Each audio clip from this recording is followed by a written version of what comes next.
জেলা জুড়ে অপরাধ দমনে পুলিশের সাঁড়াশি অভিযানে মিলল বড় সাফল্য। মাত্র এক রাতের ব্যবধানে পৃথক দুই এলাকা থেকে বিপুল পরিমাণ আগ্নেয়াস্ত্র ও কার্তুজ উদ্ধার করল মালদা জেলা পুলিশ। এই ঘটনায় দুই পাচারকারীকে গ্রেপ্তার করা হয়েছে। তাদের কাছ থেকে উদ্ধার হয়েছে 10টি পাইপ গান, 5টি 7mm পিস্তল এবং মোট 25 রাউন্ড কার্তুজ। গোপন সূত্রে খবর পেয়ে ইংরেজবাজার থানার মিল্কি এলাকায় হানা দেয় পুলিশ। সেখান থেকে গ্রেপ্তার করা হয় 20 বছর বয়সী মইনুল হাসানকে।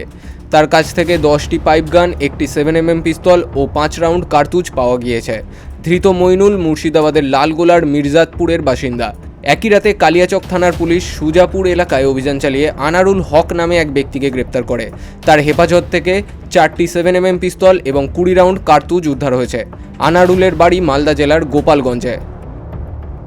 Information as well as on the basis of the statement of the arrested accused, আমরা প্রায় 5টা 7mm এবং 10টা কান্টিমেট পাইপ গান রিকভারি করি দুটো জায়গা থেকে, একটা কালিয়াচকে সুজাপুর থেকে অ্যাজ ওয়েল অ্যাজ ইংলিশ বাজারের মিল্কি থেকে। এই দু জায়গা থেকে দুজন অ্যারেস্টেড অ্যাকিউজড, একজন Mohammad Anarul Haque son of late Rahmud Sheikh of Baliyarpur PS Kaliachak সুজাপুরের কাছে, ওর একটি দোকান থেকে আমরা 4টা 7mm পিস্তল এবং 20 রাউন্ড 7mm যে কাটিজ সেটা রিকভারি করি। তার সাথে 8টা ম্যাগজিন পাই আমরা 7mm পিস্তলের। এছাড়া মিল্কি এরিয়া থেকে একটি লালগোলার ছেলে Mainul Hasan yes son of Saidur Rahman, এর বাড়ি হচ্ছে মির্জাতপুর পিএস লালগোলা। মিল্কি এরিয়া থেকে এর পদার্থন থেকে আমরা 10টা কান্টিমেট পাইপ গান, একটা 7mm পিস্তল, 4 রাউন্ড যে কান্টিমেট পাইপ গানের যে কাটিজ এবং একটা শর্ট গানের কাটিজের কাছ থেকে আমরা রিকভারি করি। এই দুজন arrested accused on the basis of their statement আমরা প্রায় 15টি ফায়ার আর্মস, 8টা ম্যাগজিন, টোটাল 25 রাউন্ড আমরা ওদেরকে পিসি নিয়েছি। ওরা পিসিতে আছে, আমরা ইনভেস্টিগেশন করছি।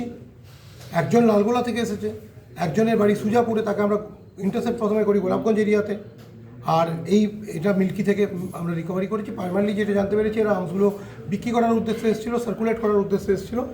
বাকি যেটা আছে আমরা পিসি পিরিয়ডে বোথ দ্য এন্ড কোথা থেকে আর্মসগুলো এরা প্রকিউর করেছে, কোথা থেকে এরা পেয়েছে আর্মসগুলো, আর কোথায় এরা মানে সেল করতে এসেছিলো বা সার্কুলেট করতে এসেছিলো, এই ডিটেলসটা আমরা পিসি পিরিয়ডে এটা পুরোটা আনার্ট করবো, আমরা পুরোটাই আমরা ফিক্স আপ করবো এবং যারা যারা এই র্যাকেটসের সঙ্গে যুক্ত আছে তাদেরকে আমরা অ্যারেস্ট করবো। এই দুজনের মধ্যে অ্যাজ সাচ আমরা কোনো কানেকশন পাইনি। এই দুজন আলাদা আলাদা ব্যক্তি। আমি আবার বলছি, দুটো আলাদা ইনসিডেন্ট আছে। আমাদের কাছে সোর্স ইনফরমেশন ছিল যে এদের কাছে ফায়ার আর্মস এরকম এরা বিজনেস করছে। এদেরকে আমরা অ্যারেস্ট করেছিলাম on the basis of their statement, leading to their statement as well as our যে সোর্স ইনফরমেশন ছিল যেগুলো আমরা ওয়ার্কআউট করি। তারপর আমরা এদের কাছ থেকে এই ফায়ার আর্মসগুলো রিকভারি করি। বিহারের কোনো যোগসূত্র পাচ্ছেন? টোটাল 15টা ফায়ার আর্মস রিকভারি করেছি। পুলিশের প্রাথমিক অনুমান, এই বিপুল পরিমাণ মারণাস্ত্র বিক্রির উদ্দেশ্যে বিহার থেকে আনা হয়েছিল। অন্তরাজ্য কোনো বড় পাচার চক্রের সাথে এই ধৃতরা যুক্ত কিনা তা খতিয়ে দেখছেন তদন্তকারীরা। ধৃতদের জিজ্ঞাসাবাদ করে মূল পাণ্ডার খোঁজ পাওয়ার চেষ্টা চালাচ্ছে মালদা জেলা পুলিশ। মালদা থেকে শানু ইসলামের রিপোর্ট, বিগ নিউজ বাংলা।